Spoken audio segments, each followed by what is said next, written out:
afternoon, everyone. Once again, welcome. Thank you for joining us. I do enjoy hearing the warm conversation between our guests, and it's our privilege to be able to bring everybody together, not only to hear remarks from our guests, but also to be able to connect and reconnect with one another. So welcome once again, and good afternoon. Now I would ask you to please join me in welcoming our television and webcast viewers. I would like to thank Rogers TV, who will broadcast this in the days to come, and also like to thank MediaEvents.ca, Canada's online event space, and VVC for live streaming today's event. Again, my name is Danny Asaf, and I have the privilege of serving as the president of the Canadian Club of Toronto for this season, and the pleasure of being your host this afternoon. For over 119 years, the Canadian Club has been proud to provide Canadians with this closely guarded, nonpartisan platform for the free and open exchange of ideas to the issues that impact our daily lives. Through our programs and events, including our youth and young leaders programs, our diversity partnerships, our joint events, and our media and social media opportunities, we offer you access to dynamic political, social, and business figures from abroad and right here at home. And before I take the opportunity to introduce today's guest speaker, I would ask you just for a brief indulgence to let you know about a couple of upcoming events. On May 27th, we will be hosting Brian Ferguson, the President and Chief Executive Officer of Cenovus Energy, and he will share his thoughts on the oil sands industry and its role in addressing climate change. And on May 31st, we will be hosting Isidore Sharp to award him with the Canadian Club's Lifetime Achievement Award. To order tickets or learn more about our events, please visit us at canadianclub.org. And also you can join the conversation via Twitter at CDNCLBTO. I would also like to take a moment to express our thanks and gratitude to today's event sponsorship, Deloitte. Thank you very much.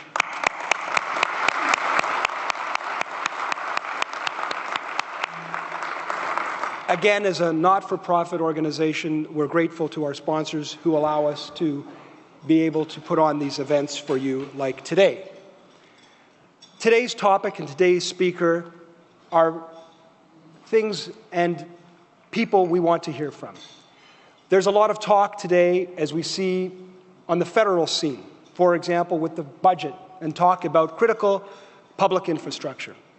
And there is no doubt that a key component of our infrastructure is also held in private hands. And that infrastructure today that we're going to discuss is the telecommunications, the internet, and the cable business. There is nothing more vital to our cultural diversity and being able to understand one another than having access to information about ourselves and about the world. And also there's nothing more vital to our productivity today and the future than our communications industry and how we continue to be a productive, robust, and strong global economy. When we look at Cogeco, and we look at its history, it started approximately 60 years ago today, and it was founded by Henri Audet when he acquired his first license from the CRTC. And since then, it has marked important milestones. The first cable company to offer high-speed internet access to its customers, and also, more recently, in expanding to the United States with its Atlantic Broadcast acquisition and MediaCast acquisition, I believe, more recently. So a true leader in terms of this established and leading industry in Canada going abroad, both in North America and in Europe. And today, it now counts among 4,600 employees here and around the world, and recently surpassed a milestone of revenues of over $2 billion. A great success story. And leading this vision for Cogeco is Louis Audet, the company's president and chief executive officer since 1993. During his 35-year career, He has led the drive to establish it as a leader in the telecommunications sector. He has a Harvard MBA and has overseen the strategic acquisitions across the telecommunications industry for Cogeco, including those recent expansions into the United States, which started in 2012. And this year, it has unveiled a unifying brand as it sets its sights for further growth.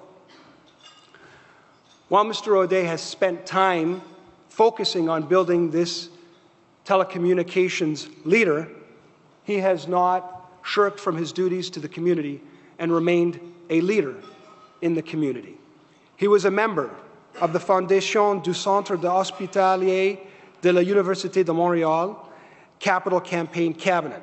He also served as president of the Old Brewery Mission Foundation's fundraising campaign.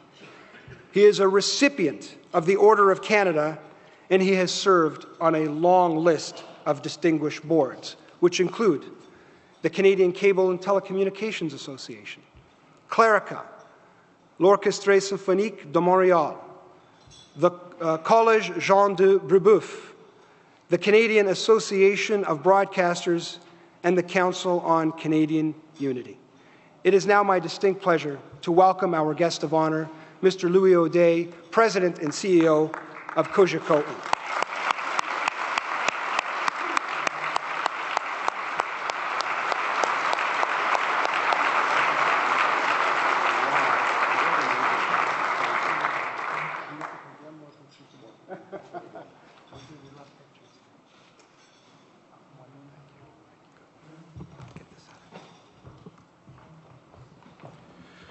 Oof. Danny, what a kind, generous introduction. Thank you. Hopefully you won't be disappointed. Mr. Chairman, Mr. Minister Flynn, distinguished guests at the head table, dear friends of the Canadian Club of Toronto, good day, welcome, and thank you for having made the choice to be here today. I'd like to take this opportunity before we get going to underscore the presence among us today of Mr. Nicolas Rémillard, who is a President and Chief Executive Officer of the International Economic Forum, and he's accompanied today by Councillor Michael Thompson, as well as Mr. Alan Audet, who happened to be on his advisory board. And as you know, the Toronto Global Forum is scheduled to be held September 12th to 14th of this year, and I'm delighted to mention that Cogeco Pier 1 will be the presenting partner this year, presenting partner of this world-class conference. Gentlemen, thank you for having joined us today.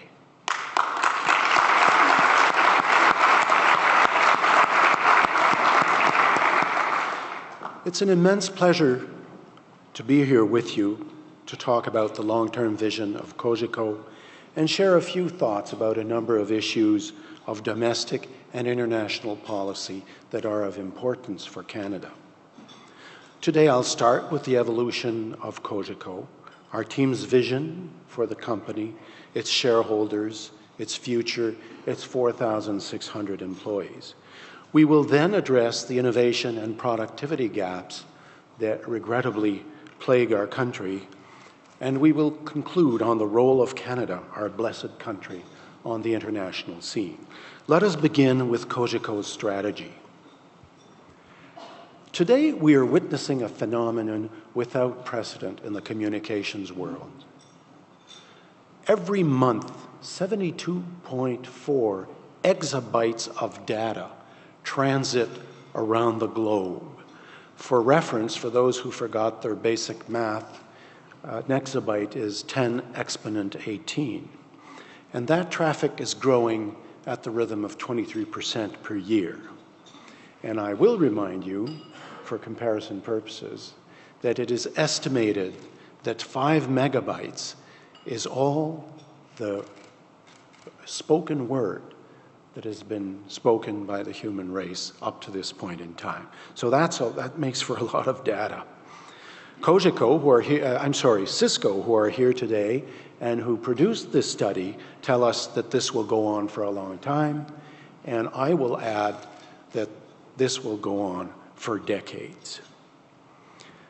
As households consume more online entertainment, as they store their personal data on the cloud, as companies perfect increasingly complex algorithms to predict demand for what their customers will buy, or fine-tune their supply chain and their delivery chain, the amount of data will explode even further.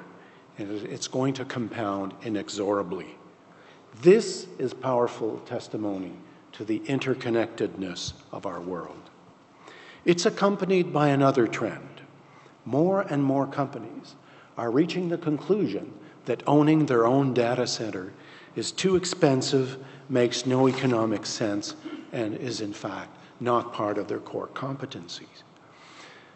To date, about 25% of companies worldwide have reached this decision, the leaders being in North America, followed by Europe and Asia. So these are two fundamental trends that are driving all the activities of the Cogeco group of companies, including in particular Cogeco Communications, Inc., a public company. Let us look at how exactly. Cogeco Communications broadband subsidiaries, Cogeco Connexion and Atlantic Broadband, transfer data primarily from our residential customers and our small business customers. Cogeco Peer 1, our information, communications, and technology subsidiary, transfers and stores data for our large business customers. In the residential sector, we are privileged to serve 750,000 cable customers in Ontario and Quebec through our subsidiary, Cogeco Connections. We also serve 250,000 customers through our subsidiary in the United States, Atlantic Broadband, where we have recently acquired a cable system for $200 million US in Connecticut, and we are present in Pennsylvania, Maryland, Delaware, South Carolina, and Florida. We've been present in the United States since 2012, and this has been a great investment for our shareholders and has brought new life to the growth of our company. In the U.S. cities we serve, penetration of the services that we offer, video, internet, phone, is underpenetrated, so of course this means tremendous growth opportunity for us as we look into the future. Our current infrastructures are based on high-density fiber optic networks that are pushed deep into the networks in the neighborhoods that we serve. This means that we're able to deliver to 92% of our customers 120 megabit per second service as a matter of normal business. And in some areas, actually, we're at 250 megabits per second right now. And we have all the proper investments now as we get ready to follow our customers when they ask us for 1 gigabit per second service, when that becomes a reality. All this is in addition to our competitive wireline telephony services and our very high-quality video services, thanks in particular to the TiVo platform, which we adopted in 2013 in the United States and 2014 in Canada. TiVo is without doubt one of the most highly developed video platforms in the world today.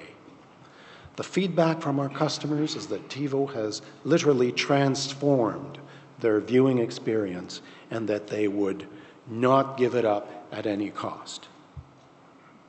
Here's why. TiVo's powerful search engine allows our customers to scan available content, whether on our linear video service, on our on-demand service, on the things that they have stored on their TiVo 1 terabyte storage capacity machine, or on the open internet with things like YouTube or Netflix, so to name only a few. So our customers actually scan, pick, choose, view whatever they want, and they can record up to 6 shows simultaneously on their TiVo box.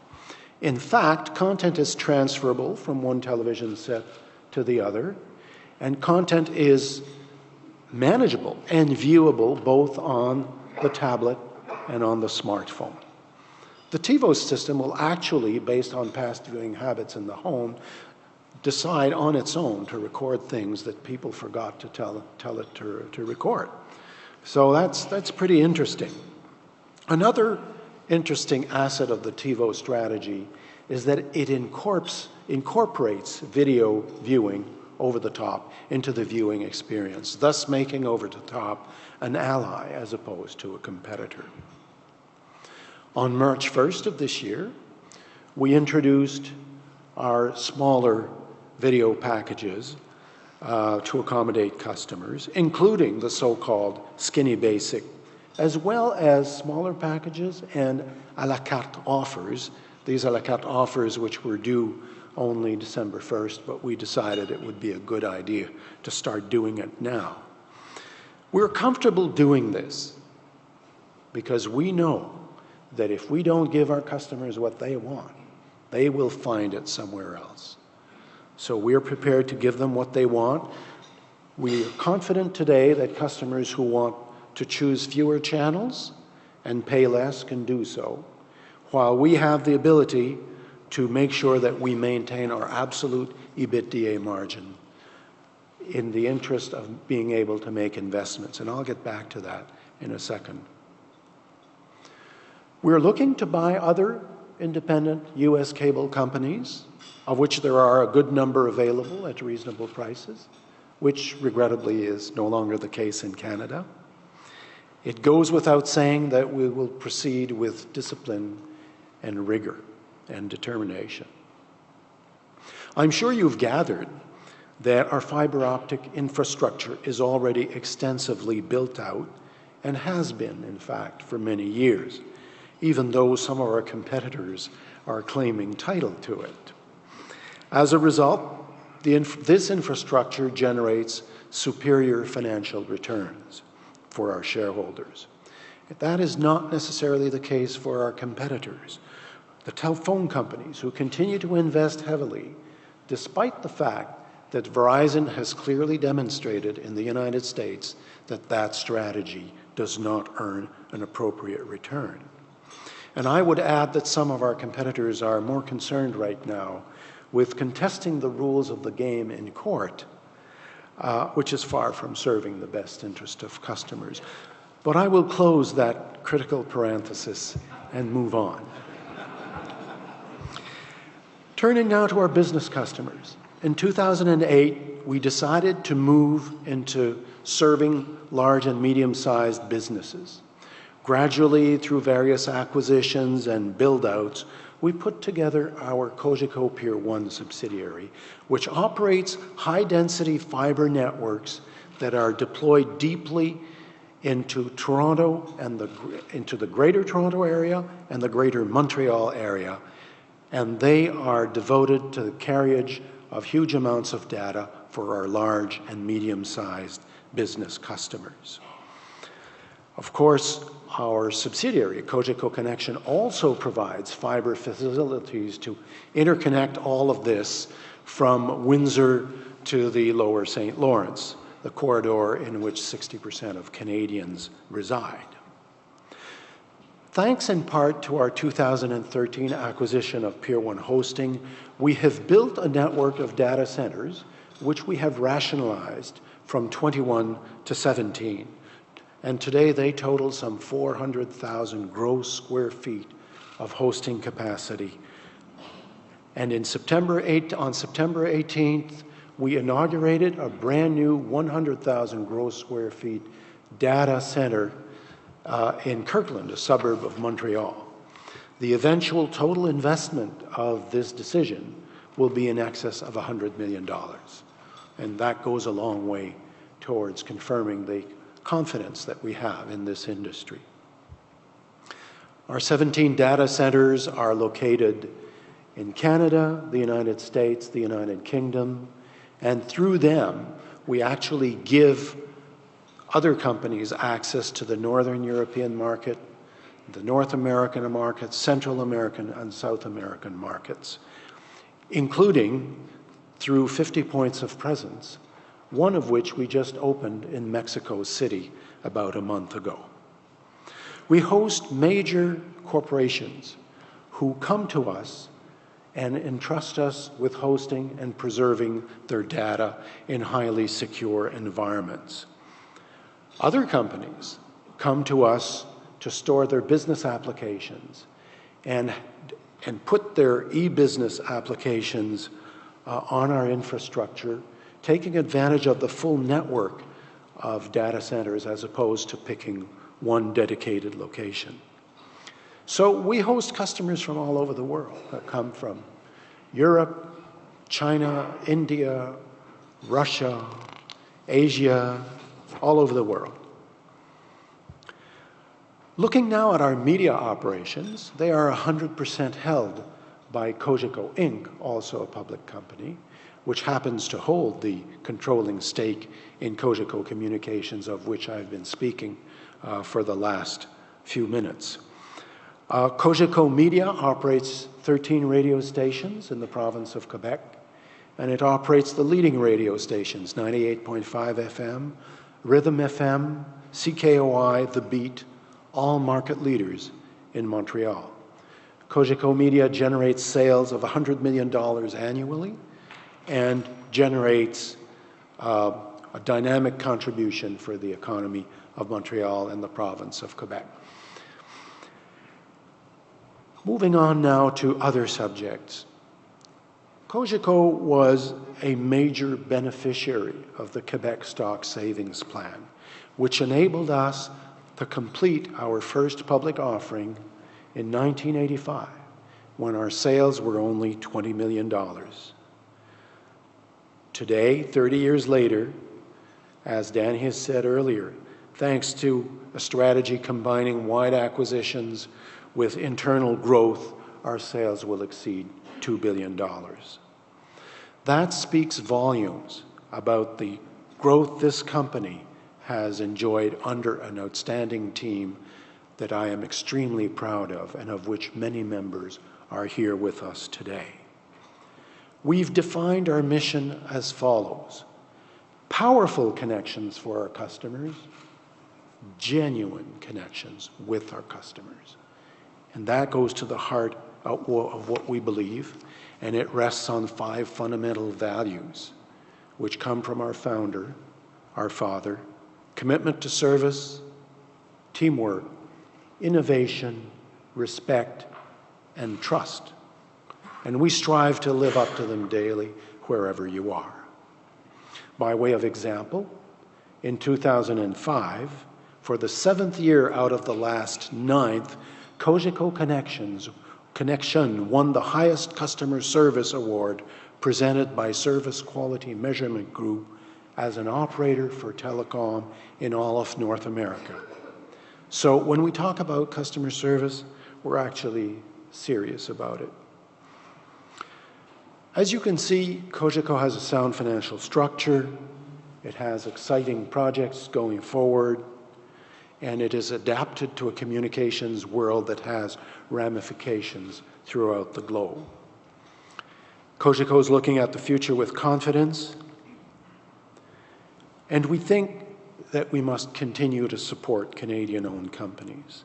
And I strongly urge the various levels of government to take the appropriate measures to achieve that objective.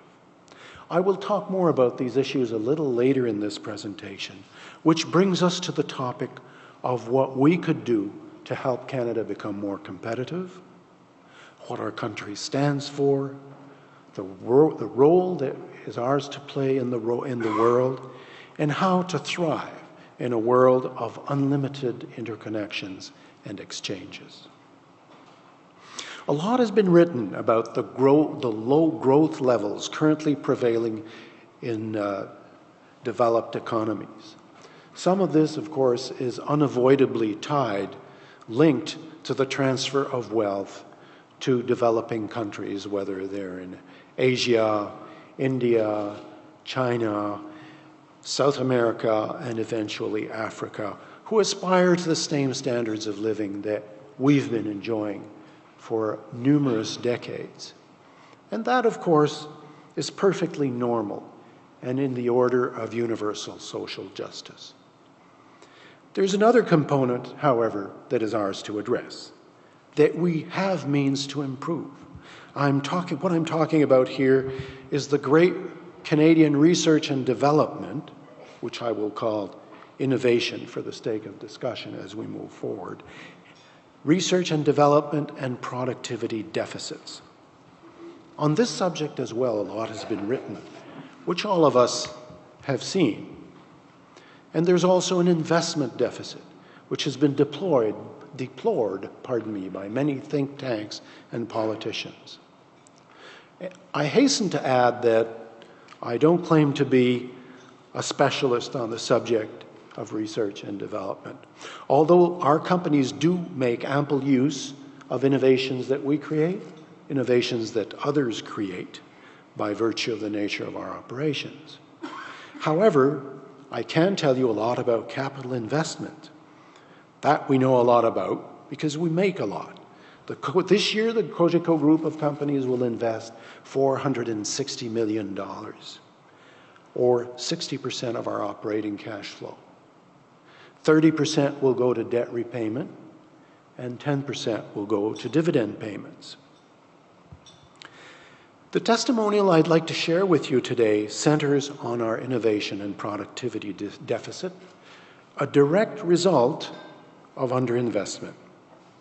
This subject has been thoroughly developed in the course of the last few years, including by the Conference Board of Canada in its report of September 2015, as well as in the March 2006, March 2010, March 2000 and April 2011 reports by the Institute for Research and Public Policy.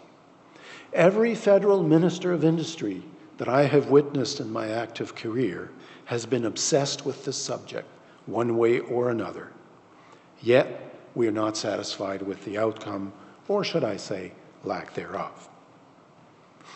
Innovation, as we all know, is hard work, even more so when you strive to translate your efforts into obtaining patents which give you a competitive edge over your competitors and allow you to bring in foreign exchange from countries who use these innovations. Increased productivity is also resource intensive. Let us say capital intensive. It's hard work and it requires focus and determination.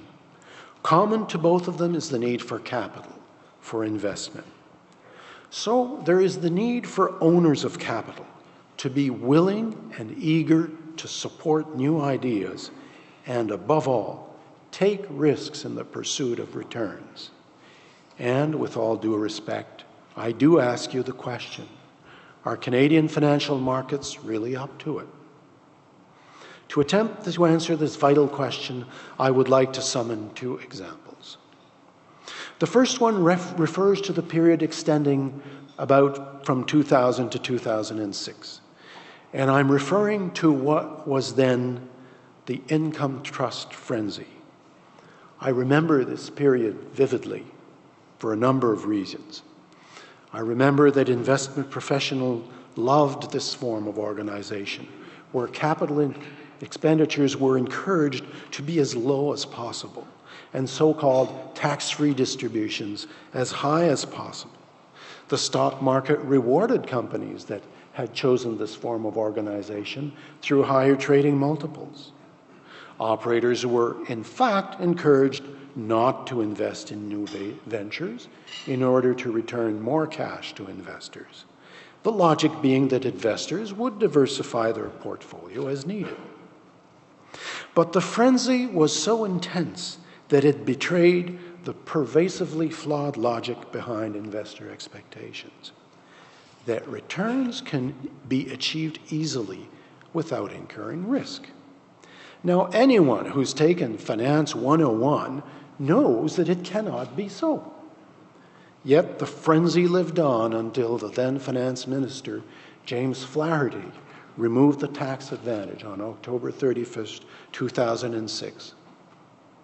For companies like us, who invest a lot of money to better serve their customers, we said, rightfully so, but good Lord, was he ever vilified for having done so? Why is this story important to us? It is important because, in my opinion, it exemplifies an embedded bias in our investment psyche, the notion that superior returns can be achieved without taking on risk. Should we be surprised that we suffer from this innovation and productivity deficit? Until we change our point of view about the risk-return trade-off, we should not be surprised. Now let me make my way to my second example.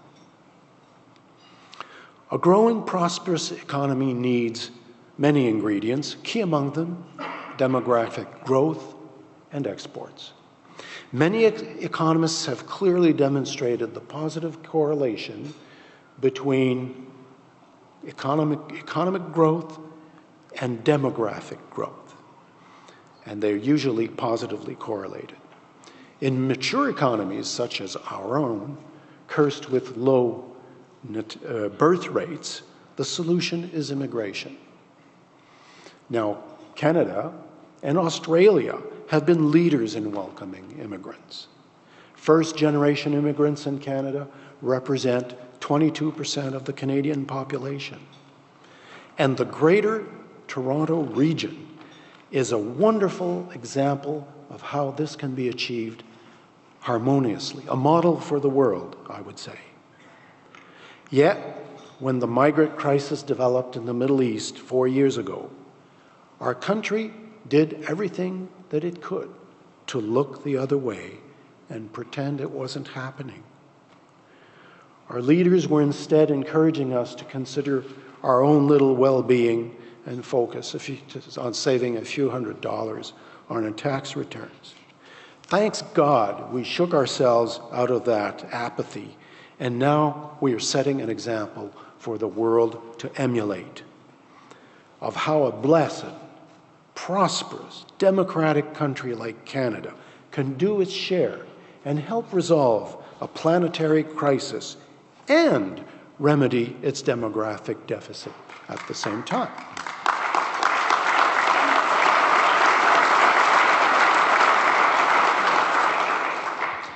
This is not without its challenges, I know, but it's the right thing to do. And the right thing we did do in the late 70s when we welcomed some 70,000 Vietnamese boat people into our country, achieving huge benefits for them and for our country. And then there's the question of exports, whether of goods or services, and the rest of my text speaks to them more or less indifferently. Exports are what creates prosperity for a country. This is what we want more of as a rule. Yet, there's a lot of talk about the shrinking manufacturing infrastructure in Canada, which takes us, finally, to my second example. Here again, I'll readily declare I'm not an expert on manufacturing, but we can all take notice of the Mittelstand model that is being used very successfully in Germany today and has made that country prosperous. I'm talking about the thousands, many thousands of privately owned family-controlled companies that thrive, innovate, invest, prosper, and export. The secret behind this? A culture of ownership and tax exemptions when a business is passed on to future generations. Now, I know this last comment sounds terribly self-serving, but this is the way the German model works. The current Canadian fiscal regime actually encourages owners to sell their companies before they decease. Let me explain. Governments tax the presumed capital gains on the shares of family-controlled enterprises passed on to the children of the deceased founder at the level of close to 27%. Many times, the descendants are forced to sell to pay the tax, or forced to sell part of the controlling stake. I will tell you today that this is not conducive to the strengthening of our industrial fabric and eventually causes Canada to lose head offices. The fiscal regime in this country must be changed. Now, I know that this point of view does not enjoy unanimous support. Yet family ownership does bring persistency and long-term vision and investment, and it helps build prosperity for a country. Family-controlled issuers often get very little credit for the unique value they provide to Canadian markets, as the Clarkson Centre for Board Effectiveness pointed out in a study released in 2013 about the impact of family control on share price performance of large publicly listed Canadian firms from 1998 to 2012. They compare the performance of 23 family-controlled companies to equivalent non-family counterparts and came to the conclusion that Canada's families have created tremendous value for their shareholders over the years, notwithstanding some disappointments in the group. A recent study released in April of this year by the Ontario Group 5I Research came to similar conclusions. Here in North America, a number of reputed institutional investors, such as the Caisse de dépôt et placement, or such as BlackRock, amongst others, have observed that we have become a nation of traders as opposed to a nation of owners. The whole financial chain of services is centered on trading and how a profit is generated in the process. I wish to tell you that this disposition is not in our economy's best interest. It leads to short-term benefits, but not to long-term benefits. We need to change corporate law in Canada to adopt provisions, certain provisions of Delaware law, to empower directors to resist automatic auctions when deemed appropriate.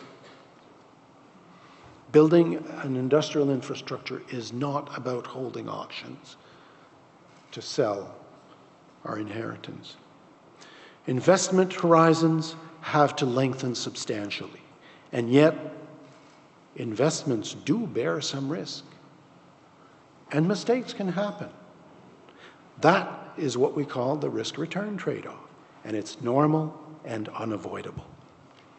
We at Cogeco are devoted to the ideal of building a strong, family-controlled, Montreal-based Canadian company, expanding its activities beyond our borders, and we have taken the appropriate measures to ensure that continues. There is something else we can do to increase our competitiveness. We could make basic economic courses compulsory at the high school level. The Canadian Foundation for Economic Education, presided by Gary Rabier, who is with us this afternoon, has developed substantial materials and has been working on this for decades. But, unfortunately, despite these efforts and the great success that the Foundation has been enjoying, these programs are not yet compulsory in schools, which means that the youth who probably most need it will probably never choose it and will not be exposed to how the wheels of economy function.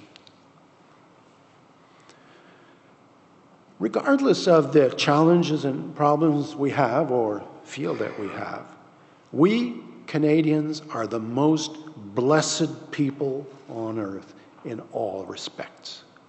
Our ancestors have built a strong parliamentary democracy built on the rule of law. The legislative, executive, judicial systems are well separated, and our sense of community is unequaled across the world in terms of what's in the best interest of the highest number of people. This brings to us a number of responsibilities in world affairs to do our share and help make the world better, more just, more livable. This is something we've forgotten in the last 10 years as we indulged in navel-gazing as a nation, retrenching, looking after our own little selves as if we weren't fully interconnected. Yet, our history is living testimony to a sense of duty that goes beyond our mere commercial interests. And this starts with caring about world issues and the importance of diplomatic relations. We may, and that's only normal, disagree with how some countries manage their affairs, yet we cannot hope to influence them if we do not engage in diplomatic relations with them. We once were respected as honest brokers, people who stood for what was right as opposed to blind alliances or self-interest.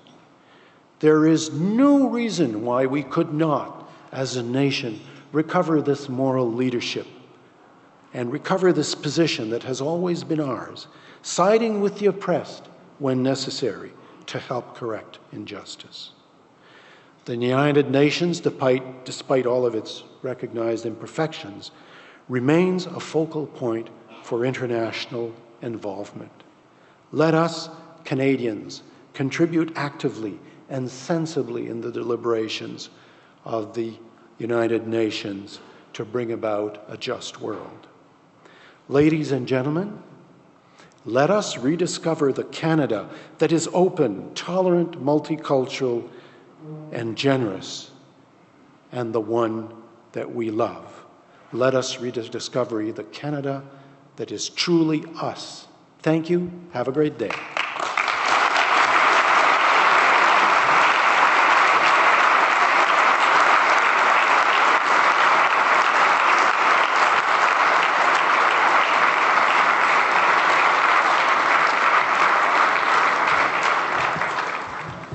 Great. Thank you very much, Mr. Audet, for that journey to take us through what you're doing, what you have established, and to tying it into the future, which not only gives us a sense of your company, where it's going, but also provides a roadmap and a reference point for the rest of us in our day-to-day business as well. Thank you very much for that.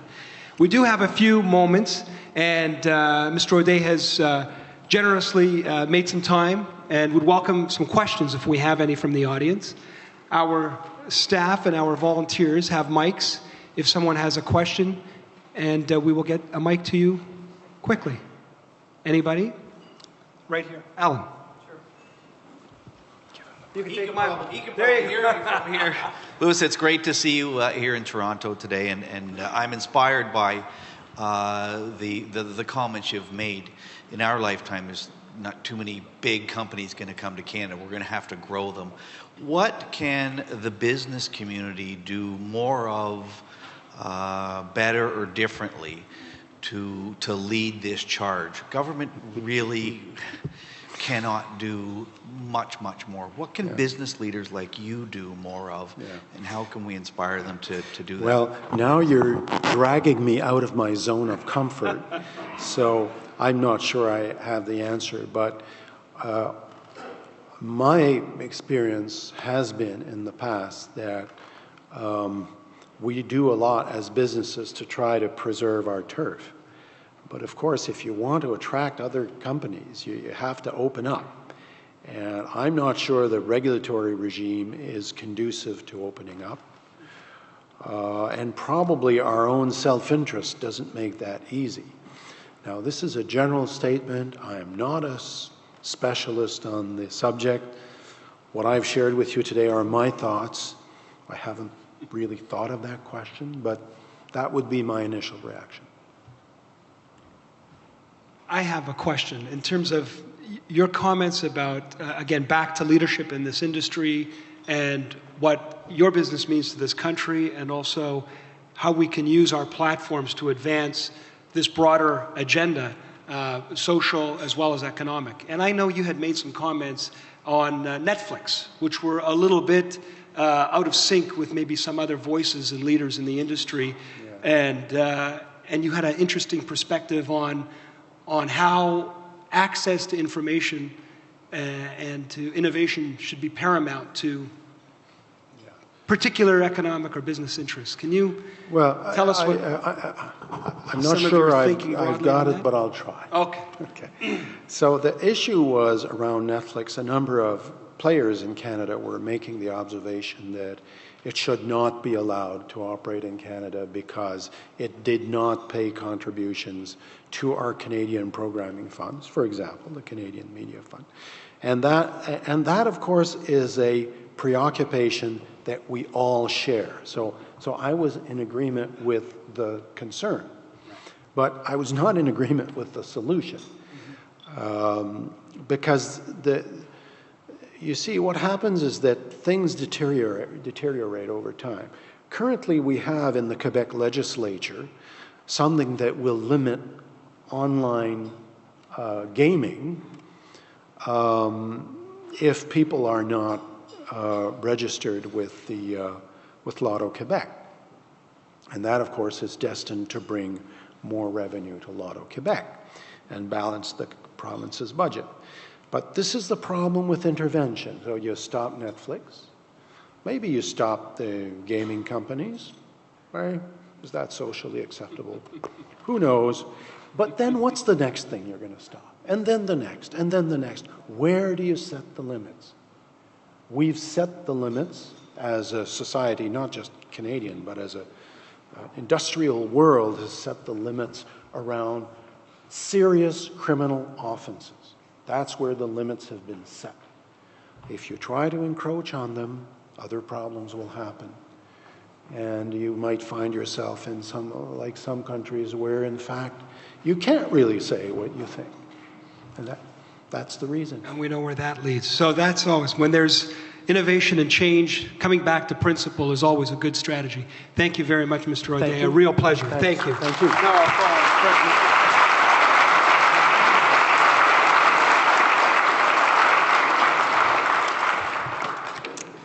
Good afternoon. My name is Fred Mifflin, and I'm the President-elect of the Canadian Club.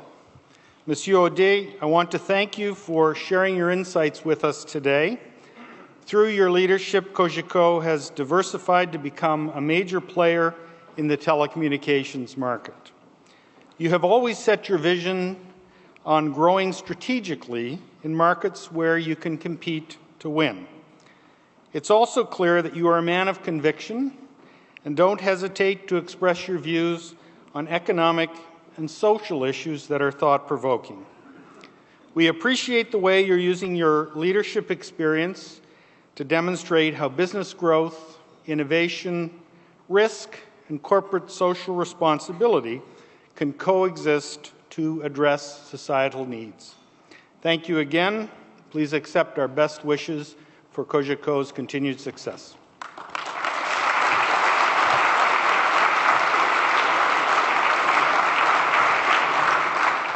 Thank you. I would just like to echo Fred's comments.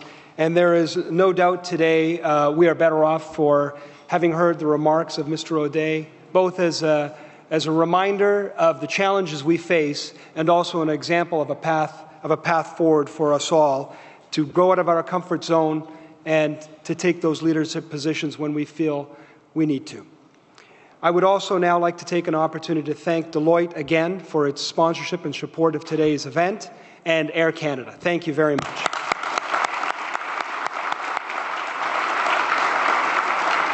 And on that note, I wish you a very, very warm and great afternoon. Thank you very much for joining us. This meeting is now adjourned. Good afternoon.